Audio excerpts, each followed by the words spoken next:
de ce temps-là que Dieu te donne. Parce que ce temps-là ne t'appartient pas. On ne regarde pas le temps qu'il fait. On ne regarde pas ce qui se passe réellement dans ce monde. Les chrétiens dorment. Les chrétiens actuellement ne veulent plus agir.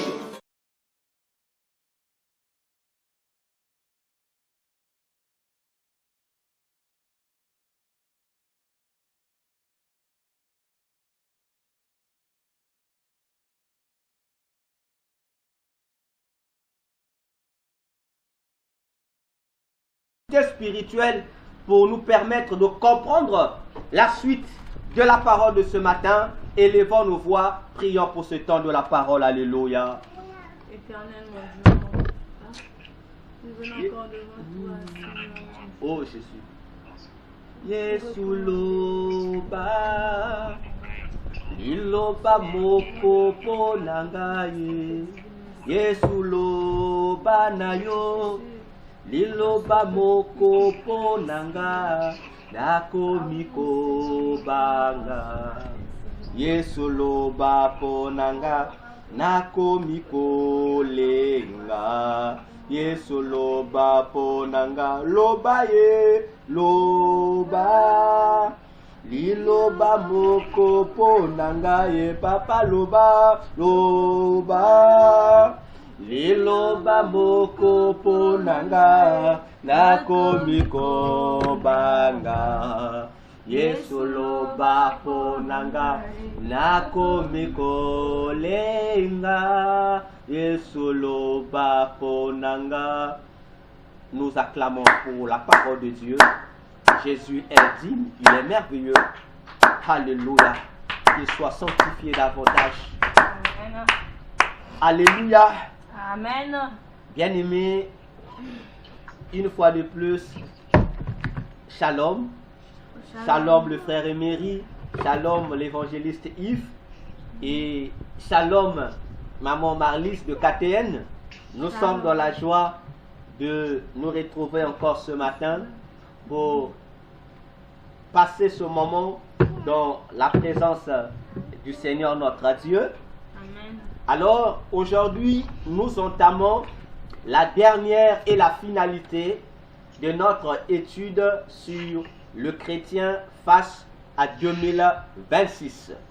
En tout cas, c'est une longue étude, mais par la grâce du Seigneur, nous avons pu donner suffisamment de détails pour aider le corps de Christ, dont nous tous nous faisons partie, à comprendre cette année 2026. Et dans l'étude, nous avons sauté des grands paramètres. On a sauté le paramètre sur le mystère du sabbat. On a aussi sauté le paramètre sur Élie et Moïse, plutôt Élie et Élisée, dont Jésus a expliqué que les deux étaient aussi deux prophéties pour l'enlèvement de l'Église et pour son retour en faveur d'Israël. Nous avons sauté ces deux éléments. Et aussi, nous allons sauter la conclusion. Parce que dans la conclusion, nous parlons de l'horloge de Dieu. Nous allons sauter ces trois parties qui feront l'objet des études à part entière pour nous permettre de clore avec l'étude sur le chrétien face à 2026. Donc, les trois chapitres, nous allons les voir parce que on les a sautés car ils vont encore nous conduire dans des profondeurs profondes. Voilà. Alors, ce matin, nous entamons la quatrième partie et la dernière, qui s'intitule « Message codé dans le nombre 2026 ». Message codé dans le nombre 2026. C'est sur ce point que nous allons ensemble nous attarder pour parler des merveilles du royaume des cieux.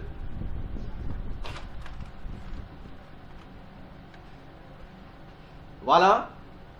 Apprêtons nos Bibles. Apprêtons nos Bibles. C'est important. Voilà. Je mets ma Bible en place. Vous également ayez vos Bibles en place. Parce que nous sommes à l'ère de la vérification des Écritures. Amen. Il y a trop de menteurs. Donc, lorsqu'on donne l'Écriture, tout le monde en lit. Amen. Pour que nous ayons des esprits bien posés. Nous rappelons que cette étude 23, je rappelle encore que ces révélations que nous partageons, nous les avons reçues depuis février 2023. On n'a pas attendu le 31 décembre 2025 pour venir en parler.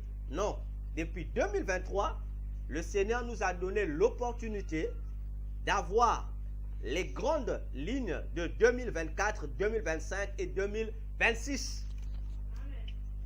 Voyez-vous, c'est là que nous sommes limités. Alors, pour 2027, il n'y a pas une révélation comme celle-ci. Non.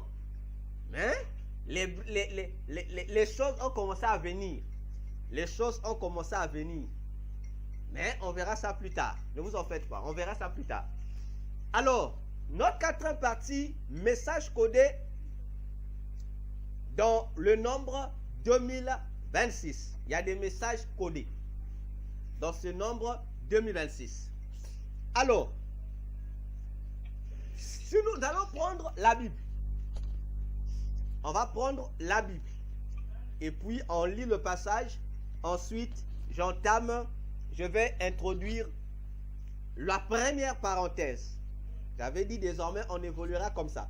On va lire Nombre, le livre de Nombre 20, verset 26. Le premier code commence ici. Nombre 20, verset 26. Voilà. La Bible dit ceci. Lisons la parole de Jésus. Nous rendons grâce à Dieu. Je vais le lire à partir de notre ex-frère Louis Ségan. Il est dit ceci. Dépouille Aaron de ses vêtements et fais-les revêtir à Éléazar, son fils. Chapitre 20, verset 26. Il est dit, c'est l'Éternel qui parle, qui s'adresse à Moïse. Dépouille Aaron de ses vêtements et fais-les revêtir à Éléazar, son fils. C'est là qu'Aaron sera recueilli et qu'il mourra. Je prends le verset 27 comme complément. Moïse fit ce que l'Éternel avait ordonné. Ils montèrent sur la montagne de Hor aux yeux de toute l'assemblée. Verset 28. Moïse dépouilla Aaron de ses vêtements et les fit revêtir à Éléazar son fils. Aaron mourut là, au sommet de la montagne. Moïse et Éléazar descendirent de la montagne. Je m'arrête là. Alors, nous parlons des codes dans le message. J'ouvre la première parenthèse. On doit comprendre que la spiritualité, sinon, faut bien dire, le monde des esprits est un monde qui fonctionne avec des codes. J'ai souvent l'habitude de comparer le monde des esprits au domaine de la technologie. Tout dans la technologie fonctionne à partir d'un code. Il faut un code. Il faut qu'il y ait un algorithme pour configurer les codes. Voyez-vous? Parce que sans code, le monde des esprits ne peut pas fonctionner. Voyez-vous? C'est impossible. Ça ne peut pas fonctionner. Voyez-vous? Et les codes sont aussi bien utilisés par Dieu, le Créateur, que par Satan et ses anges, les créatures, les faux dieux. Les codes, c'est ce que nous appelons encore par prophétie, ou encore parabole, ou encore, qu'est-ce que je peux encore ajouter par rapport à ce que les mots que la Bible emploie. Voilà, ou encore par typologie. Voyez-vous? Donc, tous ces langages bibliques nous renvoie au code. C'est un code. Voyez-vous, c'est un code qui est là. Et le code cache un message qu'il faut découvrir. Si les démons aussi font de même, mais c'est parce qu'ils l'ont appris de Dieu. Cependant, eux, ils codifient des messages destructeurs. Voyons-nous? Alors, je crois qu'après cette étude, je vais insérer l'étude sur l'origine de la Bible. Et là, nous allons comprendre encore la réalité de la Bible en tant que livre. Et c'est là qu'on va encore mieux comprendre comment Dieu a codifié la Bible. Voyez-vous? Et c'est là que nous allons mieux comprendre la codification de la Bible. Voyez-vous? Parce que on va se rendre compte que même celui qui a initié la réalité des versets, celui qui a inséré les versets, on va comprendre qu'il a été utilisé par Dieu. On va le comprendre. Il a été utilisé par Dieu. Voyez-vous? Et on va mieux comprendre ça, le pourquoi. Donc, pour faire comprendre ici, bien aimé dans le Seigneur, que dans la Bible, rien n'a été inséré pour rien. Rien n'a été inséré pour rien. Alors, Nombre 20, verset 26, existe avant l'année 2026. Il faut qu'on se comprenne. Le passage de Nombre 20, verset 26, existe avant l'existence de l'an 2026. N'est-ce pas? Avant, ça a été écrit à longtemps. Mais attention, parce que Jésus a dit une fois, il m'a dit une fois, j'ai fait beaucoup d'années, je ne comprenais pas cette phrase. C'est au fil des années que je suis venu comprendre cette phrase. Il avait dit, ma parole cache ma parole. En fait, je trouvais cette phrase compliquée. Ma parole cache ma parole. Donc, la parole de Dieu cache la parole de Dieu. Voyez-vous?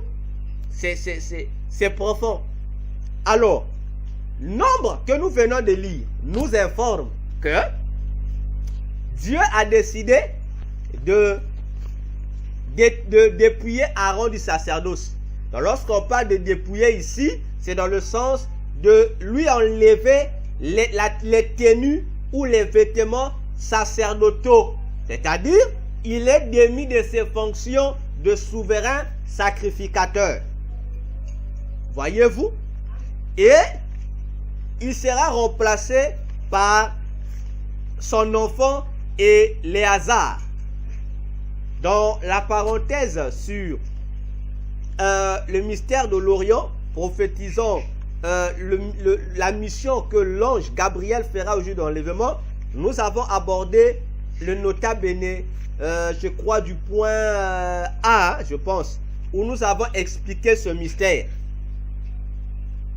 La guerre des générations. Voyez-vous? Alors, Aaron est dépouillé du sacerdoce et Dieu va orienter l'endroit où il va mourir et où il sera enterré. Ça sera sur une montagne qui sera appelée la montagne de Or. Et cette montagne, les mystères de cette montagne, nous l'avons expliqué dans la conclusion.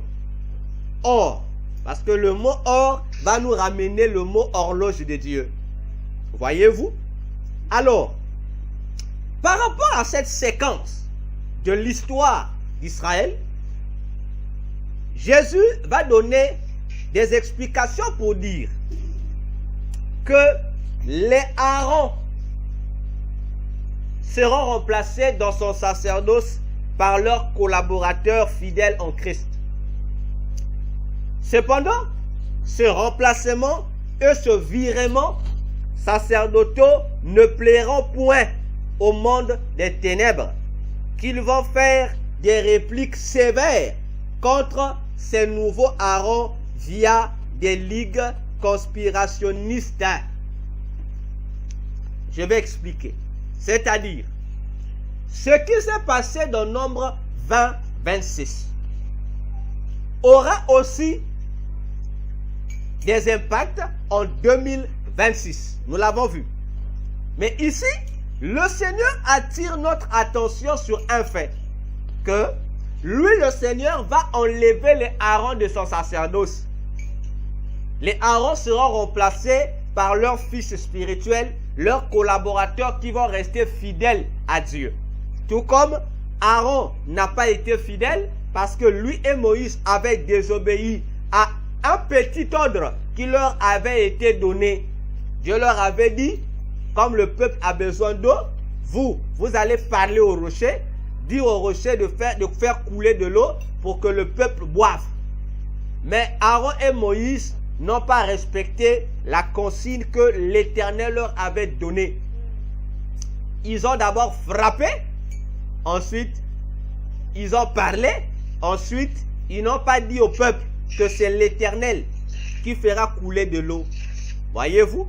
Eux par contre, on dit que c'était eux, Moïse et Aaron, qui allaient faire couler de l'eau. Donc totalement, c'est une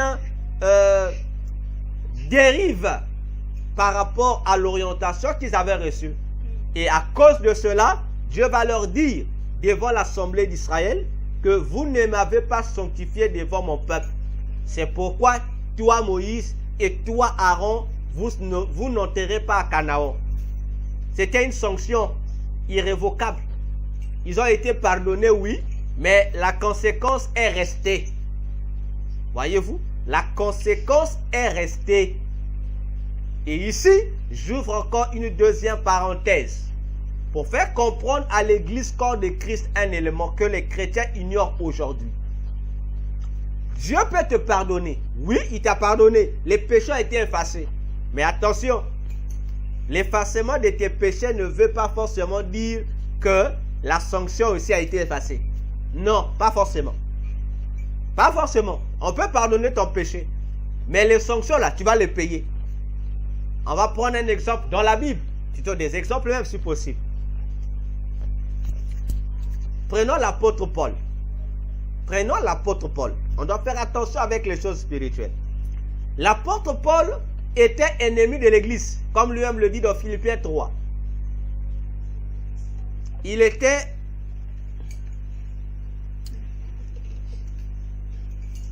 voyez-vous, l'apôtre Paul était persécuteur de l'église. Nous connaissons son histoire. Lorsqu'il va se repentir, ses péchés ont été pardonnés, nous connaissons. Il est devenu chrétien, il est devenu serviteur de Dieu, lui aussi il est devenu un missionnaire de Christ, n'est-ce pas? Mais regardez la vie de Paul. Vous allez vous rendre compte que les mêmes persécutions qu'il faisait subir aux chrétiens, ce sont les mêmes persécutions dont il était lui-même victime lorsqu'il est devenu chrétien. Ah oui. Comme il est dit, tout se paye ici-bas. Il en a subi. Mais le pardon des péchés n'a pas empêché ça. N'est-ce pas? Ça n'a pas empêché ça. La conséquence reste. Deuxième exemple. Élie a tué le prophète de Baal. N'est-ce pas? C'était pour le compte de Dieu, non? C'était pour le compte de Dieu qu'il a exterminé le faux prophète. Élie. Curieusement, lorsque le même esprit qui animait Élie est revenu, d'abord, avant que l'esprit ne revienne, Jézabel, qui était maîtresse de ces faux prophètes tués par Élie, avait fait une promesse à Élie. Elle avait dit, aujourd'hui, je vais aussi couper la tête d'Élie, de la même manière qu'il a fait à l'égard de mes serviteurs. N'est-ce pas? C'est là que Élie avait pris la fuite pour aller au désert. Désert d'où il avait reçu l'ordre d'être remplacé par Élisée, le prophète. Et lui devrait par contre être enlevé de la terre. Alors, Jézabel est mort, n'est-ce pas? Sans accomplir cette promesse. Curieusement, lorsque l'esprit d'Élie revint sur la terre en la personne de Jean-Baptiste, la Bible nous informe que il y avait aussi une femme qui a demandé la même tête de Jean-Baptiste. Pour les profanes, ils ne vont rien comprendre. Mais pour les hommes spirituels, ils comprennent que si l'esprit d'Élie est revenu, ça veut dire que l'esprit de Jézabel aussi est revenu. Donc l'esprit d'Élie est revenu. L'esprit aussi qui animait Jézabel est venu. Parce que Jézabel était aussi prêtresse, sinon prophétesse de Baal. Élie était prêtre aussi et prophète de l'Éternel. Donc les deux esprits sont revenus dans une époque future. Mais comme l'esprit démoniaque avait fait une promesse qu'il devrait aussi décapiter la tête d'Élie. Et voilà, et comme Jean-Baptiste était Élie, voilà comment on l'a coupé la tête. Voyez-vous? Mais Jean-Baptiste était saint. Voyez-vous? Comme pour nous dire, Église, faisons attention. Avec certaines choses que nous faisons, les conséquences positives comme négatives vont nous atteindre. On doit faire attention avec ça. Voyez-vous, je ferme la parenthèse. Alors, bien aimé, voilà comment Aaron sera dépouillé du sacerdoce et mourra.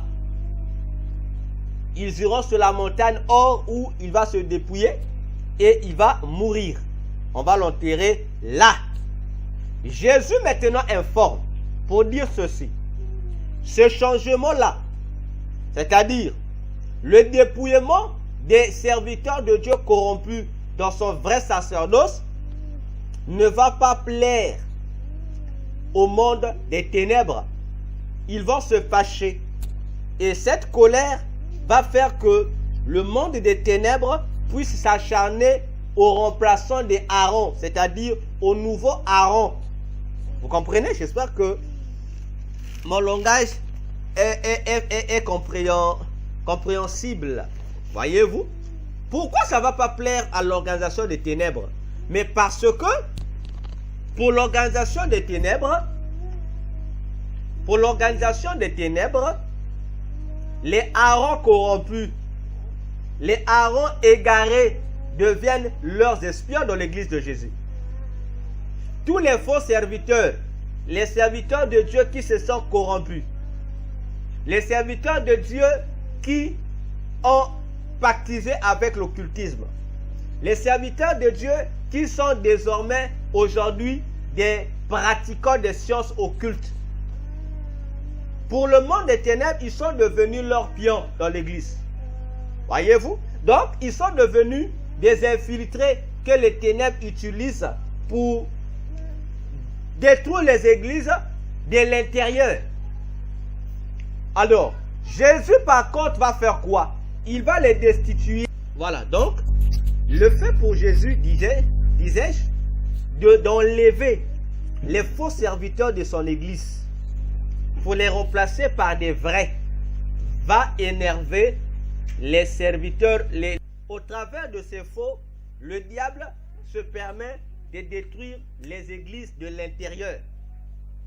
Voyez-vous? Et c'est ce qui va se faire aussi en 2026. Et c'est ce qui va créer la guerre des générations dans les églises. Et on va retomber, comme nous l'avons vu dernièrement, à la guerre entre un roi déchu, Saoul, et un nouveau roi élu, David. Voyez-vous? Et nous allons le subir aussi en 2026. Alors, le premier code, c'est donc quoi? C'est la colère et les répercussions ou les représailles du monde des ténèbres contre les vrais élus de Dieu en 2026. C'est le premier code que nous déchiffrons dans le nombre 2026 qui a rapport avec Nombre 20, verset 26. Alors, si vous prenez le nombre 2026, vous l'inclinez, vous allez voir que vous verrez des images, et certains ont des images. Vous verrez que 2026 va nous donner des lettres. Donc, le nombre 2026 va nous donner des lettres. Parce que le nombre 2026 est composé de 4 lettres. 4 chiffres plutôt. On a 2, on a 0, on a 2, on a 6. Or, les 4 lettres de 2026 nous donnent 4 lettres alphabétiques. Attention. Bien. On commence par le haut. Donc, lorsque vous inclinez 2026, vous aurez en bas, en haut, 6, en bas, 2, en bas, 0, en bas, 2. Donc, 6 vous donne la lettre G. Ok? 6 vous donne la lettre G. Parce que dans les valeurs numériques alphabétiques, le chiffre 6 égale aussi à la lettre G. Vous allez me dire, mais comment? Oui, on va le démontrer. Lorsque vous comptez A, B, C, D, E, F, G, G sera la quantième lettre. F est la 6e lettre de l'alphabet, n'est-ce pas? A, F est la 6e lettre de l'alphabet à partir de A. G est la quantième lettre. Je sera donc je sera la 7e lettre de l'alphabet, n'est-ce pas? Donc, je disais ceci. Lorsque vous prenez l'alphabet, vous allez voir A1, B2, C3, DE, non, 2, 4, E5, F6, G sera 7e lettre, n'est-ce pas? Mais moi, j'ai dit ici que 6 égale à G, n'est-ce pas? Comment? Le monde des ténèbres utilise des configurations numérales bizarres. Ce sont des paroles codées. Parce que dans le monde des ténèbres, 6 égale à 7. Dans le monde des ténèbres, 6 égale à 7. 7 égale à 9. Donc, 6, 9, 7, c'est le même nombre. C'est pourquoi lorsque vous allez regarder les nombres dans des symboles kabbalistiques, mystiques, vous allez voir, si on ne met pas 666 ou la lettre ou le chiffre 6, on mettra 777 ou simplement la lettre 7. Ou encore, à défaut, on met seulement la lettre F ou la lettre G. Mais pourquoi? Parce que eux, ils savent que dans leur mathématiques satanique, c'est configuré comme ça. Voyez-vous? C'est configuré comme ça. Donc, eux, pour écrire 666, ils peuvent maquiller ça en 999 ou en 777. Toi, tu ne sauras pas que 777, c'est le 666. Tu ne sauras pas. Ok? Bien. Si tu prends ton téléphone que tu as là. Non, je laisse. Non, je laisse. Ah. Non, si tu prends ton téléphone, parce qu'il faut mettre le peuple de Dieu au fait accompli. Je ne demande pas aux gens de le faire. Je dis, si tu prends ton téléphone, compose le chiffre 6, non, le chiffre 7 jusqu'à la fin. Jusqu'à la fin. Donc, tu appuies 7, 7, 7, 7 pour te...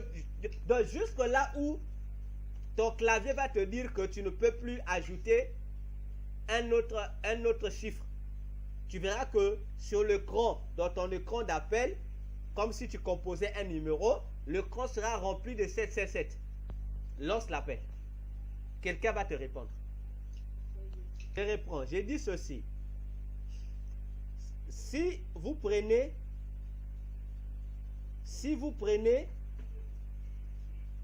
votre téléphone, vous composez le numéro.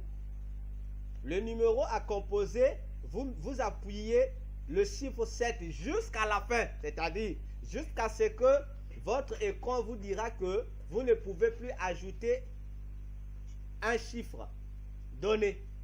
Voyez-vous? Vous le composez ce numéro-là, vous le lancez. Quelqu'un va vous répondre. Quelqu'un va vous répondre. Là, tu me saisis? Donc, quelqu'un, si vous composez ce numéro, quelqu'un va vous répondre. La personne qui va vous répondre là, je vous informe déjà, ce n'est pas le monde des humains qui vous répond. Donc, votre appel, vous serez répondu par le monde, un monde des ténèbres qui va vous répondre. Et la personne qui vous répond, c'est un démon. Ce code-là, c'est un appel que vous lancez. C'est un démon qui va vous répondre. Donc, vous devez faire attention avec ce chiffre-là. Donc, vous devez faire énormément attention. Voyez-vous? Donc, 6 vous ramène à la lettre G. Et on va encore, ça s'explique facilement. C'est démontré pourquoi 6 égale à G. Pourtant, G égale à 7. Mais parce que la valeur numérique de la lettre G, c'est 42. La valeur numérique de la lettre G, c'est 42. Or, 42 égale à quoi? 42 égale à 4 plus 2. Ça vous fait 6. Voilà comment le monde des ténèbres fonctionne avec ces codes-là. Donc, attention. Donc, la lettre 6 de 2026 vous donne la lettre G. La lettre 2, ça vous donne la lettre N. La lettre 0 vous donne le chiffre 0 vous donne la lettre O. Et enfin, la lettre 2 vous donne, le chiffre 2 vous donne la lettre N. Je reprends pour une meilleure compréhension que le chiffre 6 vous donne la lettre G. Le chiffre 2 vous donne la lettre N. Le chiffre 0 vous donne la lettre O. Et le chiffre 2 vous donne la lettre N. Donc, 2026 vous donne un mot en lettres. Et le mot en lettres, c'est quoi? Ça vous donne Nyon. G-N-O-N. Ça donne Nyon. Donc, voyez-vous, Nyon, c'est un mot. Nyon, c'est un terme que j'ai personnellement découvert avec le Seigneur Jésus. Je ne connaissais pas ce mot-là. Ça vous donne Nyon. Alors, Nyon signifie en général, ça veut dire persécution. Vous avez compris. Donc, 2026 vous donne un message qui est Nyon.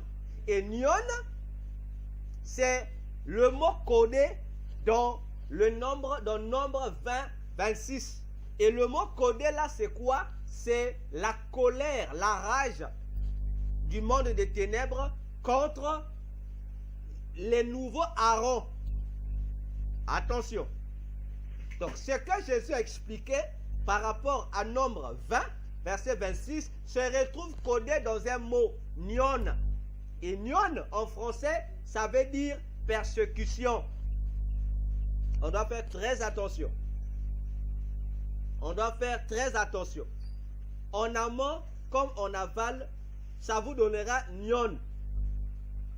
Voyez-vous, c'est un mot configuré. Et vous devrez faire attention avec ce code Nyon qui évoque la persécution dont seront victimes les vrais chrétiens qui persévéreront à être fidèles en Christ. Attention. Alors, décortiquons le petit a, Nyon. On va maintenant, là on était dans le général, mais là on va rentrer dans le contexte particulier de ce terme. Nyon, petit a. Pour ceux qui notent, petit a, Nyon. Alors, chers tous, Nyon. Alors, il faut qu'on comprenne un élément important. Au petit a, on va comprendre cet élément en profondeur. Nyon, c'est un terme, si vous cherchez vos dictionnaires français, on vous explique que Nyon est un terme qui exprime un acte à caractère violent qui est porté au visage de quelqu'un avec la main. Je répète, le dictionnaire français, parce que nion c'est un mot français, le dictionnaire français explique que nion, c'est un mot qui exprime un acte violent, c'est-à-dire un coup de poing porté sur le visage de quelqu'un. Attention, ça doit nous interpeller. Pourquoi les satanistes, leur mot d'ordre en 2026, parmi leurs orientations, serait aussi de persécuter les enfants de Dieu, les vrais? Ça doit nous interpeller, parce que leurs espions seront démasqués. Démasquer les espions du diable dans les églises de Jésus, c'est sauvegarder le troupeau. C'est fermer toutes les portes à l'invasion satanique. C'est renverser d'avance les stratégies du diable contre les troupeaux de Dieu.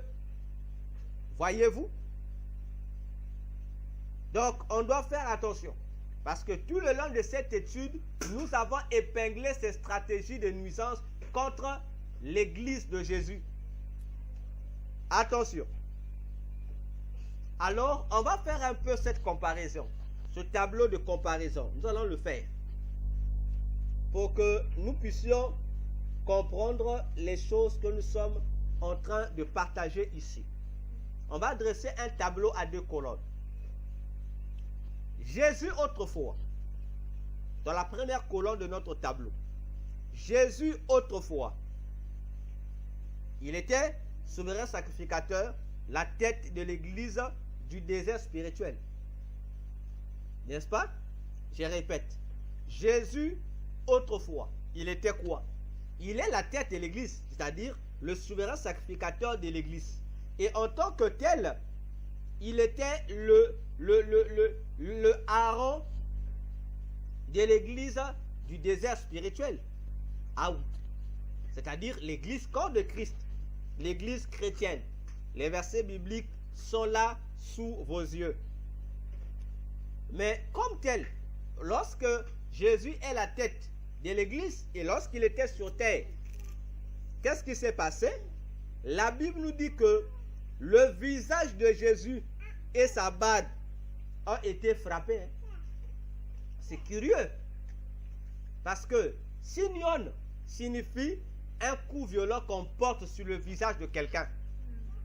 Mais curieusement, Jésus, souverain sacrificateur, la tête de l'église spirituelle, lorsqu'il était là, qu'est-ce qui s'est passé? Lui aussi, son visage a été frappé. C'est-à-dire, parmi les persécutions qu'il a subies, il y a aussi eu nion dedans. Pourquoi? Mais parce que Jésus est resté fidèle à la fidélité, à la vérité de Dieu. Comme il était resté fidèle à la fidélité de Dieu, ceux qui étaient corrompus, les sacrificateurs, les chefs religieux juifs corrompus de son époque, l'ont tabassé. Le visage aussi a été tabassé. Donc, nion aussi figure dans l'existence de Jésus. Dans les persécutions dont Jésus était victime, il y a eu aussi une persécution qui s'appelait nion. Église, faisons attention. Ça, je l'ai dit autrefois avec Jésus. Mais ce qui est curieux, Aaron aujourd'hui, j'ai dit Aaron aujourd'hui.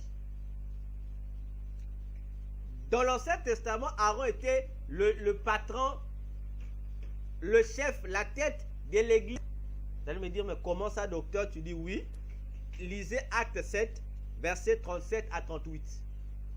La Bible appelle, l'église n'a pas commencé avec Jésus. Dans l'Ancien Testament, là, il y avait aussi l'église.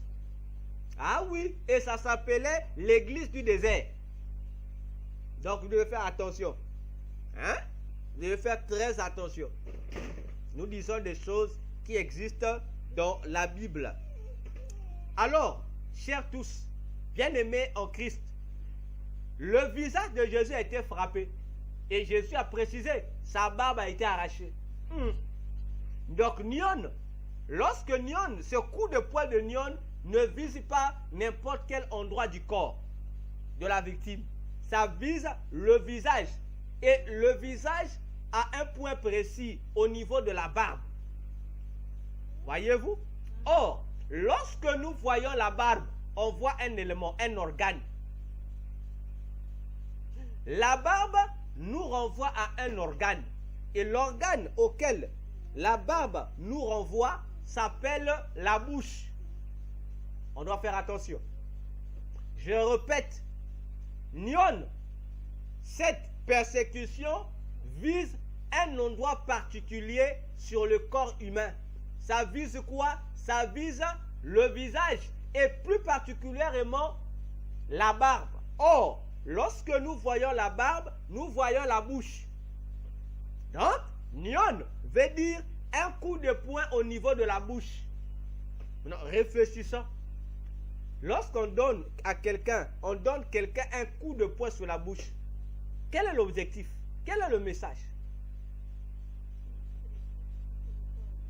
Voilà. Le message, c'est pour dire à la personne là, tais-toi, on ne veut plus que tu parles, on veut que tu te taises.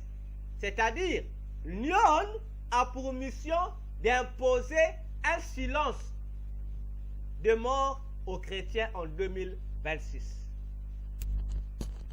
On l'a fait avec Jésus, non? Jésus le dit, les versets sont là. J'ai donné des versets. Jésus, on a obligé Jésus à se taire. Mais pourquoi Jésus devait se taire? Pourquoi on voulait que Jésus se taise? Mais parce que Jésus disait des choses qui les énervaient. Jésus prêchait la doctrine du ciel. Maintenant, comme eux, ils voulaient, à la place de la doctrine qui sauve, qu'on prêche les doctrines qui détruisent, qui tuent, les doctrines des démons. Alors, ils s'efforçaient à faire taire Jésus. Vous devez faire attention. Maintenant, Aaron, aujourd'hui, lui aussi, il est la tête de l'église. Leader ecclésiastique, homme de Dieu, visionnaire, n'est-ce pas? Mais la Bible aussi nous a parlé de la barbe d'Aaron. Ah oui, dans le Psaume 133, on dit, l'onction lorsque ça quitte la tête, ça s'oriente vers la barbe d'Aaron, avant de se reposer sur le corps. Donc, entre la tête et le corps, ils ont un médiateur. C'est quoi? La barbe. Ah, j'aime la Bible. Je répète, entre la tête, d'où descend l'onction, et le corps, d'où se finalise l'onction, il y a au milieu un élément qui les relie. Un élément qui assure la médiation. Et l'élément en question qui assure la médiation, c'est quoi? C'est la barbe. Et or, nous avons dit, lorsque nous parlons de la barbe, on parle de la bouche. Attention, c'est sérieux. Nous parlons des responsables d'église. Donc, en 2026, parmi les éléments cibles qui seront attaqués par l'ennemi, le diable et ses démons, c'est quoi? C'est la bouche des responsables des églises. Attention, on ne va pas attaquer n'importe quelle bouche. Non, on va attaquer la bouche qui a la barbe. Si ta bouche n'a pas de barbe, on ne va pas t'attaquer. Parce que tu es considéré comme un enfant. Tu ne parles pas bien. Jérémie l'a dit, hein? Lorsqu'on l'appelle, il a dit, Dieu, tu m'envoies parler de ta part, mais moi je ne sais pas parler parce que je suis un enfant. Voyez-vous? Mais la barbe, la bouche qui a une barbe, ce n'est pas la bouche d'un enfant. C'est la bouche d'un adulte. C'est la bouche de quelqu'un qui est mature. C'est la bouche d'un prédicateur qui connaît ce qu'il fait. C'est la bouche d'un enseignant de la parole sérieux. C'est cette bouche-là qui sera attaquée. C'est pourquoi Jésus a dit, les vrais Aaron qui seront remplacés à la place des Aaron corrompus, ils seront combattus. On va chercher à les imposer des tais-toi. Chers serviteurs de Dieu, toi qui continues à te garder conservé fidèle à Christ, fais attention. Préserve ta barbe. Qu'on ne t'arrache pas la barbe. Parce que t'arracher la barbe veut dire, on te fait perdre ta maturité spirituelle. Et si tu perds la maturité spirituelle, ça veut dire que toi aussi tu seras Aaron corrompu. Parce que tu ne vas plus nous prêcher l'évangile de la maturité, l'évangile qui invite les gens à se retrouver au ciel. L'évangile qui sensibilise les gens à marcher dans la crainte de Dieu. L'évangile qui invite les gens à faire de Jésus leur unique Dieu et Sauveur.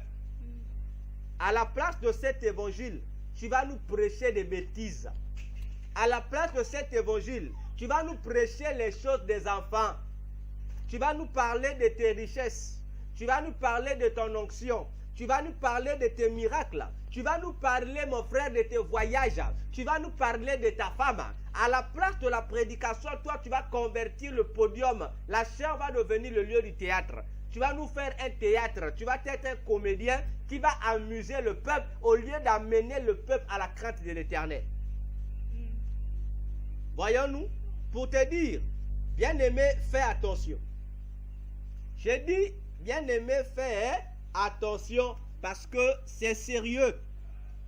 Le message codé de 2026 nous sensibilise, nous met en garde, nous invite à comprendre que, bien-aimé dans le Seigneur, le temps est parti. Nous invite à comprendre que le temps est parti. C'est pour cette raison, j'ai toujours insisté et je le répète parce que le Seigneur a répété, a insisté que ça revient aussi en 2026. Si tu as un pasteur, un père spirituel qui ne te montre pas les choses du ciel, mon frère, comprends que c'est un enfant. Si ton pasteur ne te prêche pas la crainte, ne te parle pas du retour de Jésus, ne te sensibilise pas sur ton état d'âme, mon frère, comprends que ton pasteur, il est Aaron corrompu. Il a été dépouillé du sacerdoce. Il n'est pas digne, il n'est plus digne. Vois-tu? Donc, il faut que tu fasses attention à l'état d'âme du pasteur, du visionnaire, du père spirituel qui te dirige, qui te conduit. Parce que la barbe doit être au niveau de la bouche d'Aaron. C'est pourquoi il était interdit dans l'Ancien Testament à un sacrificateur de se raser la barbe. C'est pourquoi vous voyez les Juifs aujourd'hui laissent la barbe. Parce qu'ils n'ont pas compris le message codé de la Bible. Ils n'ont pas compris la révélation. L'objectif de la conservation de la barbe, c'était une prophétie qui annonçait la maturité d'un prédicateur de l'évangile. La maturité de celui qui devient le porte-parole de Dieu. Attention. Voilà le premier message et la signification du mot nion. La bouche. En un mot, les enseignants seront des cibles en 2026. Et ce petit tableau nous l'a démontré. Donc attention. Si ton pasteur a une bouche entourée de la barbe, tu es heureux. Mais si sa bouche n'a pas de barbe, tu es malheureux, mon frère. Tu es malheureux parce que lorsque vous voyez la barbe, qu'est-ce qu'elle fait? La barbe joue le rôle de garde-fou de la bouche. La barbe sécurise la bouche. Voyez-vous? Donc la barbe, en bon français, la barbe est appelée porte-bouche. Parce qu'elle porte la bouche. Voyez-vous? Les sourcils que nous avons, quel est leur rôle? Même si aujourd'hui, les sourcils deviennent victimes de l'épilation des femmes. On épile pour la beauté. Mais on a oublié le rôle que doivent jouer les sourcils. N'est-ce pas? C'est pour protéger les yeux. Les sourcils sont les porte-yeux. Ça protège les yeux. Tout comme la barbe protège la bouche. Ah oui, la barbe protège la bouche. Oui, mon frère, j'insiste, je répète. La barbe a pour rôle de protéger la bouche parce que la bouche est un instrument. La bouche, c'est la parole de Dieu. Amen. Et la barbe devient donc le cargois qui doit protéger la parole de Dieu. Attention. Je dis attention. Amen. La maturité protège la parole de Dieu. Voilà encore une sensibilisation qui a été faite. Nous allons lire la parole de Dieu dans 2 Timothée 2, versets 1 à 2. Mon frère, prends ta Bible. Toi qui n'aimes pas lire la Bible, prends la Bible. Moi, je veux que tu lises avec moi. 2 Timothée 2, versets 1 à 2. Lisons. 2 Timothée 2, versets 1 à 2. L'apôtre Paul donne à Timothée des recommandations sacerdotales. Il lui dit: toi donc, mon enfant, fortifie-toi dans la grâce qui est en Jésus-Christ. Et ce que tu as entendu de moi en présence de beaucoup de témoins, Paul, confie-le à des hommes fidèles qui soient capables de l'enseigner aussi à d'autres. Mon frère, c'est sérieux. Paul dit à Timothée, ce que tu as écouté de moi, confie-le aux hommes. Quels hommes? 1. Aux hommes fidèles. 2. Qui sont capables de l'enseigner aussi. Mais lorsqu'il dit ce que tu as entendu de moi, mais il parle de quoi? Paul ne parle pas de sa vie. Paul ne parle pas de ses voyages. Paul ne parle pas de ses miracles. Non, il faut bien lire le livre de Timothée, frère. Paul parle de l'œuvre missionnaire. Paul parle de l'évangile de Jésus que Timothée a entendu de lui. Paul parle de sa marche en Christ. Paul fait allusion, bien aimé, aux critères de l'évangile. Paul parle de l'évangile que Timothée a reçu de lui. Il lui dit, Timothée, l'évangile de Jésus que tu as écouté de moi, toi aussi, à ton tour, confie cet évangile à qui? À des hommes fidèles. Fidèles qui doit aussi avoir un deuxième critère, la capacité de l'enseigner, c'est-à-dire la maturité. Amen. Mon frère, ma soeur, homme de Dieu, on ne confie pas le service sacerdotal à quelqu'un qui n'est pas fidèle et qui n'est pas mature. S'il est fidèle, il n'est pas mature, ne lui donne pas. S'il est mature, il n'est pas fidèle, ne lui donne pas. Donc, il doit réunir les 2 critères de base. Donc, un serviteur de Dieu ou une servante de Dieu ne peut qu'œuvrer dans l'œuvre de Dieu s'il est fidèle et mature. Amen. Malheureusement, aujourd'hui, les critères ne sont plus, ces 2 critères-là, ne sont plus des barèmes pour l'œuvre de Dieu. C'est le sentiment qui joue. On prend n'importe qui, on met n'importe où. Pire encore, dans le service de l'enseignement de la parole. Le pasteur va privilégier un frère ou une sœur en Christ qui n'est pas fidèle à Jésus et qui n'est pas mature. C'est à ces personnes qu'on donne le privilège de prêcher les gens tous les jours. Mais les serviteurs qui sont fidèles et matures, on leur prive. Mais Paul a dit à Timothée, ne donne pas l'enseignement de la parole à quelqu'un qui n'est ni fidèle ni mature. Amen. Parce qu'il va nous raconter du charabia. Ce sont ces serviteurs, ces prédicateurs de l'évangile, infidèles à Jésus et immatures spirituellement, qui passent leur prédication à vanter leur pasteur. Qui sont là, au lieu de prêcher Jésus, ils prêchent leur pasteur. Ils vous parleront des exploits de leur pasteur. Ils vont même se permettre de vous faire des intimidations à propos de leur pasteur. Si vous touchez à mon père, moi aussi je vous touche. Mon frère, ma soeur, tu es un égaré. Amen. Tu dois te repentir. Parce que lorsqu'on se tient devant la chair, ce n'est pas pour parler du pasteur.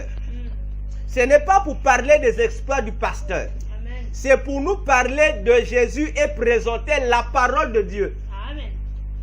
Malheureusement, frère, ça fait mal de voir quelqu'un, un homme de Dieu, paraît-il, passer une prédication de 1 heure, mais on va passer 45 minutes à vanter le pasteur. Non, c'est un vrai homme de Dieu. Non, donc tout se centralise autour du pasteur. Et le pasteur aussi, immature qu'il est, il acclame. Il dit ça, c'est un vrai fils. Non, c'est un mauvais fils. Amen. Parce que, au lieu de présenter Jésus, ce fils-là fait le culte de ta personnalité. Or, le culte de personnalité dans l'église, c'est l'idolâtrie. Parce que dans l'église de Jésus, nous n'avons le droit de présenter que Jésus. De parler que de la parole de Jésus. Même le Saint-Esprit, mon frère, ma soeur. Jésus a dit dans Jean 15, Jean 14, Jean 15, Jean 16, la mission du Saint-Esprit, c'est quoi? Il ne parlera pas de lui-même. Ah, mon frère, vous lisez quelle Bible, vous? Je vais toujours poser la question. Vous qui faites le culte de vos pasteurs dans les églises, vous lisez quelle Bible? Et vous, les pasteurs qui encouragez ce genre de bêtises dans les églises, vous lisez quelle Bible? Si, pasteur, l'onction que tu as provient du Saint-Esprit. Mais mon pasteur, homme de Dieu, femme de Dieu, leader, comme aujourd'hui vous aimez ces noms-là, leader, père spirituel, on vous donne ces titres. Père de la nation, prends pour toi les titres. Mais dites-moi d'abord, homme de Dieu, femme de Dieu, entre toi et le Saint-Esprit, qui est plus grand que l'autre?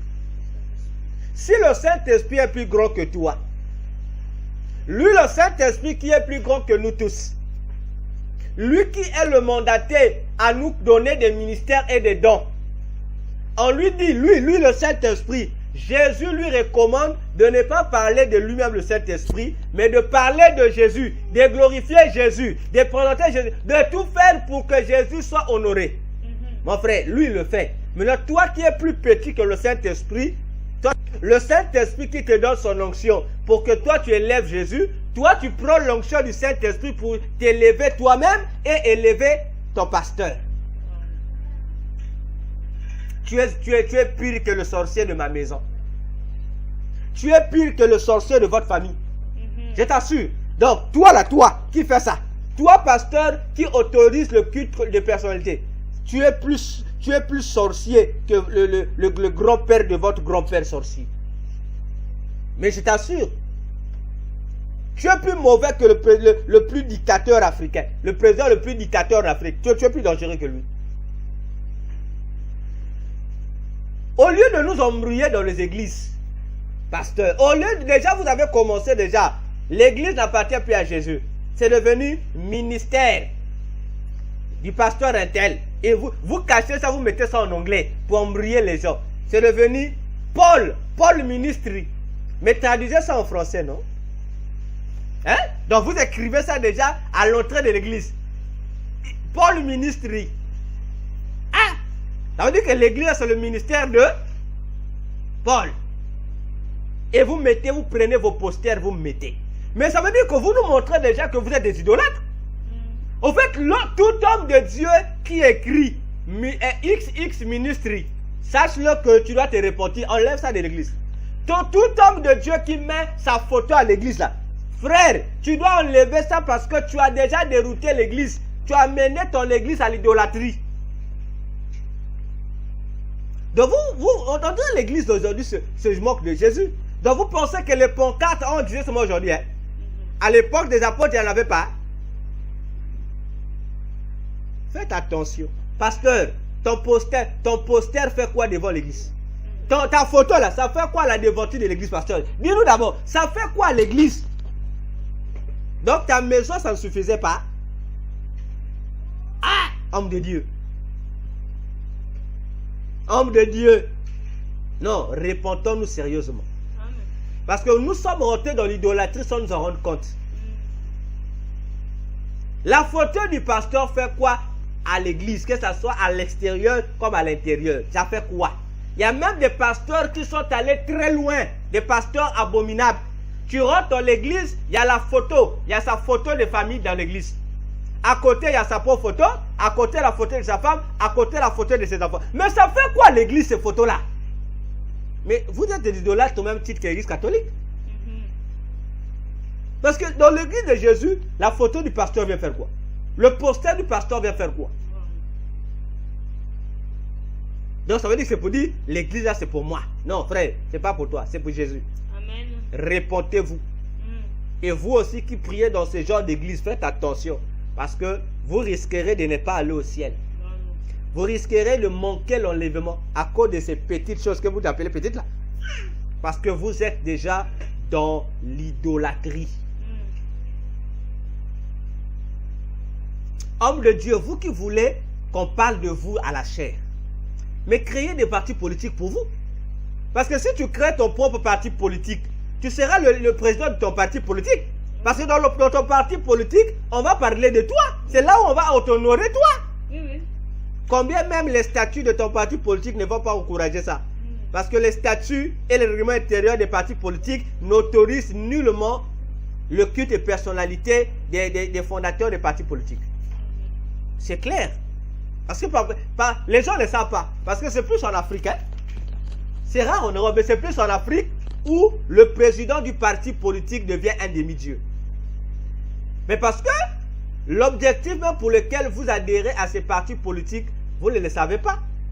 Que ce soit les partis politiques, les associations, là, vous ne connaissez pas. Vous ne lisez pas les statuts. Parce qu'il n'y a aucun parti politique ou une association donnée dont les statuts disent qu'il faut prendre le leader comme pour un dieu. Ça n'existe pas.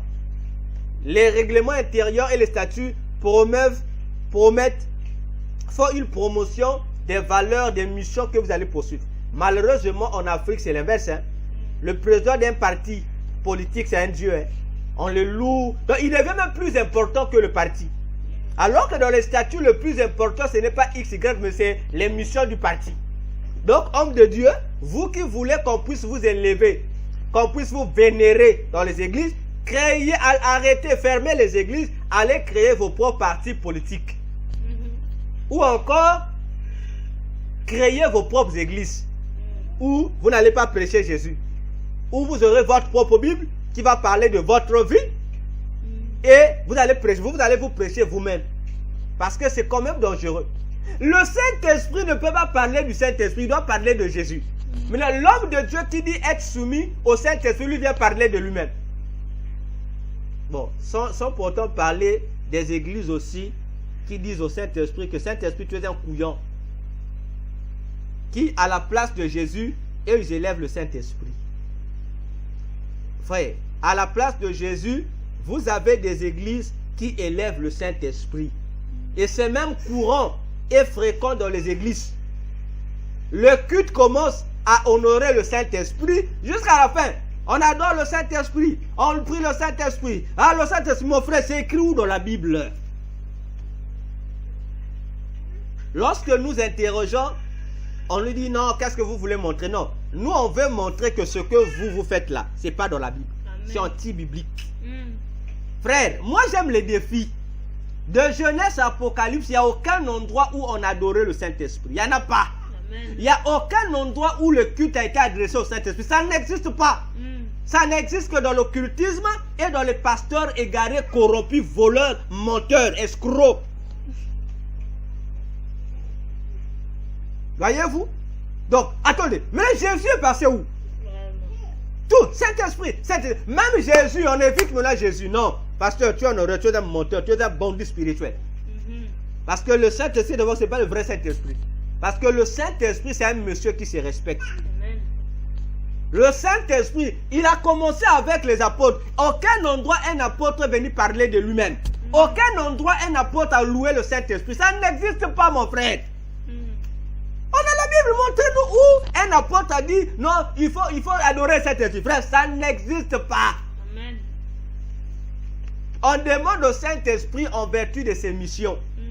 Mais lorsque ça devient la question du culte, le culte est centré sur Jésus. Amen. Tu me diras, mais docteur, le Saint-Esprit dit Jésus. Oui, mais Jésus est un gaillard. Il se respecte dans ses rôles. Amen. Hein? Il se respecte dans ses rôles. On doit faire attention. Lorsqu'un président de la République va en guerre, il ne va pas en tant que président. Il va en tant que chef de l'armée. Hein? Peut-être que vous ne savez pas. Il est président, oui, mais il a des fonctions qu'il remplit. Lorsque c'est la magistrature, on l'appelle le magistrat suprême. Donc son titre change. Et lorsqu'il est dans le domaine, tel domaine, il ne va pas agir comme s'il était président. Non. Parce que lorsqu'il est président aussi, le président obéit à une constitution qui n'a rien à voir avec les lois militaires ou les lois du tribunal. Là-bas aussi, ils ont des sous-constitutions qu'ils suivent. Et Jésus aussi fait de même. Lorsqu'il est fils, il a une mission. Lorsqu'il est père, il a une mission. Lorsqu'il est Saint-Esprit, il a une mission. Mais en ce qui concerne la mission de l'adoration, mon frère, l'adoration n'est adressée qu'au Père par le Fils. Point barre. Donc arrêtez d'adorer le Saint-Esprit. Arrêtez de composer des chansons pour le Saint-Esprit. Parce que ça, ce sont des abominations. Ta chanson doit honorer Jésus, pas le Saint-Esprit. Regardez seulement vos chansons là. Regardez vous-même vos chansons. Il y a une chanson ici, je ne sais pas si c'est Dena Mwana qui a commencé avec le titre Emmanuel. Où la chanson est centrée sur le Saint-Esprit. Et les restes des chrétiens ont récupéré. Comment on appelle ça? Il y a une chanson Emmanuel, il y a aussi une chanson là. Esprit souffle. Souffle. Bon, attendez, vous avez des soucis. Hein? Voyez-vous. Et vous, les chrétiens, aiment ces bêtises. On dit c'est ça la révélation. Non. Non. Non et non. Une chanson chrétienne qui ne cadre pas avec la Bible est à rejeter, à jeter. Même si la personne qui l'a chantée est la star. C'est à jeter. Parce qu'aujourd'hui, lorsque nous parlons, vous ne nous croyez pas, mais on continuera à dire la vérité. Demandez à Moïse Mbiye. Il se surnomme désormais number one, le numéro 1. Maintenant, vous lui posez, il est numéro 1 en base de quoi? Madame, toi qui es chante, dis-moi d'abord, votre cousin Moïse Mbiye, il est maintenant devenu numéro 1 sur quelle base? Sur quelle base? Parce qu'après son concert où il a fait danser les gens Groudou, il est devenu le numéro 1. Maintenant, je ne sais pas, le numéro 1 sur quelle base? Dans la base des chantres, il est numéro 1. Bon, parmi les chantres, il est le numéro 1. Mais qui lui a donné ce titre-là? C'est Jésus. Ou c'est Groudou? C'est Groudou qui est descendu, qui lui a dit tu es le numéro 1. Il y a un souci, hein? Bon, maintenant, ça aussi, lorsque le docteur va parler, le docteur a parlé. Bon, nous sommes dans la... Bon, ça, vous allez aussi dire que c'est la musique religieuse, hein? Où il y a des gens maintenant commencent à dire je suis le numéro 1. Number 1. Ah, mes frères. Dans la musique maintenant, il y a des number 1. Ah, donc l'évangile est bébé. Non, l'évangile est détruit. Déjà, lui, il s'est dit il est numéro 1. Bon, on ne sait pas qui lui a donné ce titre d'être le numéro 1 de la musique chrétienne. Je ne sais pas. Bon, déjà, l'année passée, non, l'année surpassée en 2024. Mike Kalamba déjà, Werason, le roi de la forêt, Ngiama Makiadi, lui avait déjà décerné le prix d'être parmi les grands. Donc Werason, dans le concert que Kalamba a fait là-bas à leur stade là-bas, Werason est monté sur le podium. Il a été invité par Mike Kalamba. Werason, j'ai dit Werason, l'artiste musicien Werason, surnommé le roi de la forêt, était dans ce concert-là de Mike Kalamba au stade. Et Mike Kalamba l'a invité au podium. Voyez, il a été invité au podium. Et lorsqu'il a été invité au podium, il a pris le micro. Il a aussi chanté pour Dieu. Et il a dit à Kalamba, devant le peuple de Dieu, au stade, que tu viens d'atteindre le plafond, que maintenant tu fais partie de la cour des grands. Ah, mes frères! Donc dans la musique chrétienne aussi, il y a des grands. Bon, maintenant, je ne sais pas. Bon, moi, je m'attendais à ce que... Parce que dans ce concert-là, Matou Samuel était là-bas. Le chanteur Matou Samuel, à la fois aussi évangéliste, il était là-bas. Qui encore? Le pasteur chante aussi. Hein? Le grand frère de Werason, Patrice, le frère Patrice, il était là. Bon, on pouvait comprendre si on avait invité le frère Patrice. Mais on prend un musicien profane d'abord. Non seulement que Werason est musicien profane, mais il est hautement enfoncé dans les pratiques occultes. D'où son titre de roi de la forêt. Bon, donc c'est un sataniste qui vient dans un concert soi-disant chrétien à la gloire de Jésus pour élever un soi-disant chantre de Jésus pour dire il est rentré dans la cour des grands. Bon, moi je ne sais pas. Parce que dans l'église, nous n'avons qu'un seul grand. C'est Jésus. Non. Frère, soyons sérieux s'il vous plaît. Arrêtons d'être des fanatiques bêtes. Parce que je sais que les fanatiques là, les fanatiques de Kalamba vont comme insulter. Il n'y a pas de souci. Vos injures ne seront pas des marques sur mon vêtement. Non. Non, toi-même qui es fanatique de Kalamba, réfléchis un peu. Dans l'église de Jésus, on n'a qu'un seul grand. Et ce grand s'appelle Jésus-Christ de Nazareth. Bon, Werason, un agent des ténèbres, vient dire que Marc Alambaï, chantre de Jésus, est rentré dans la cour des grands. Bon, moi je ne comprends pas. Donc, Marc Alambaï n'était jamais dans la cour des grands. Mais nous avons un grand. Jésus est un grand, il a sa cour. La cour de Jésus s'appelle l'église. Moi je t'ai dit, je peux dire, c'était juste pour lui dire que là maintenant, tu as atteint un niveau supérieur dans la magie. Mais exactement, parce que Werason c'est un grand maître. Bon, un grand maître de l'occultisme vient honorer un serviteur de Dieu pour dire il a atteint le plafond, lui aussi il est rentré à la cour des grands. Mais la cour des grands de qui? Pas de Jésus. Non. Donc la cour des grands, de cette cour-là où lui-même, l'occultiste là, Werason est. dedans. Donc, mais lorsque moi je parle, oh le docteur dit, mais les chrétiens corrompus se font corrompre sous vos yeux. C'est dans des cultes, dans des concerts soi-disant chrétiens que ça se passe. Mais vous ne comprenez toujours rien parce que vous êtes... Donc attention. J'ai dit au monde attention. Bien, prenons le deuxième élément. Petit 2, Nyon. Le mot Nyon, parce que ces explications que je donne, c'est le Seigneur qui me donnait ça.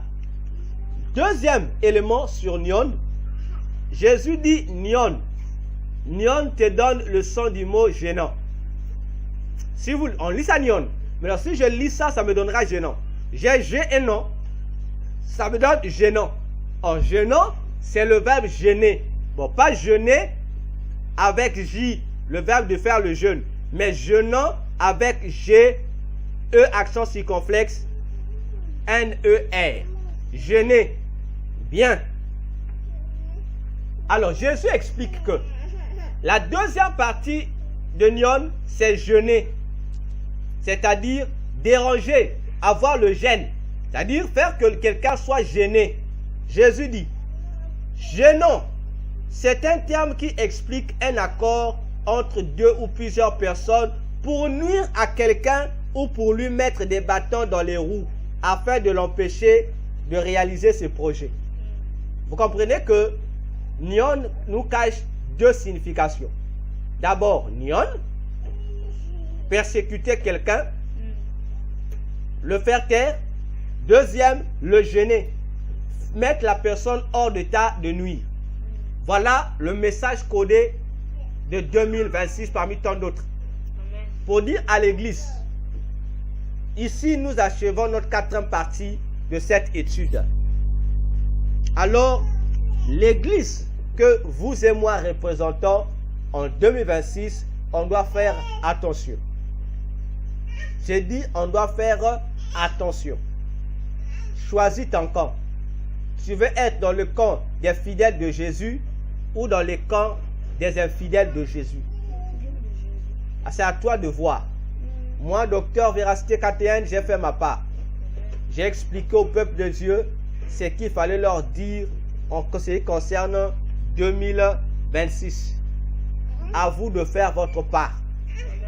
Dans les jours qui suivent, les trois éléments, chapitres que nous avons laissés à côté, nous allons les étudier ensemble parce que là, nous allons encore découvrir plusieurs merveilles, plusieurs mystères spirituels. Alors, si vous avez des questions à poser, n'hésitez pas. Nous allons nous retrouver prochainement. Nous acclamons pour la parole de Jésus.